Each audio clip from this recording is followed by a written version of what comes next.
মন্দিরে গেলে আমরা এই ভুল কাজ কিন্তু করি, না বুঝে শুনেই করি। আবার অনেকে হয়তো আমার কথা শুনবে, কিন্তু শোনার পরেও সেই কাজ করবে। কেন? আমার কথাটা তারা মান্যতা দেবে না। কিন্তু যারা মন দিয়ে ভাববে, যারা বিচার বিবেচনা করবে, তাদের মানতে বাধ্য হবে। কি কাজ করি? যখন আমরা মন্দিরে যাই, কোনো মন্দিরে, সেখানে কিন্তু কিছু লোক দাঁড়িয়ে থাকে।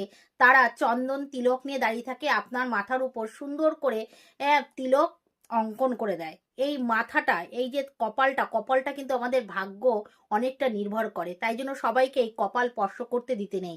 একমাত্র গুরুদেব কপালটাকে আমার স্পর্শ করতে পারে। আর এই কপাল স্পর্শ করানো যায় ভগবানের শ্রীচরণে, গুরুদেবের শ্রীচরণে। এছাড়া অন্য কোনো জায়গায় কপালকে ছোঁয়ানো যায় না, বা কাউকে হাত দিতে দিতে নেই। কিন্তু আমরা কি করি করি অতি সহজে, সাধারণ মানুষ যার ভজন সাধন কিচ্ছু নেই, তারা সেই তিলক পরিয়ে পয়সা ইনকাম করছে। মানে তার দরিদ্রতা তার মধ্যে আছে, তাই জন্য সে তিলক সেবা করে পয়সা ইনকাম করছে। তাদের হাত থেকে আমরা সহজে সেই তিলক আমার এই কপালে ধারণ করে নিই। হ্যাঁ, পয়সার বিনিময় এই কাজটি কখনো করবেন না।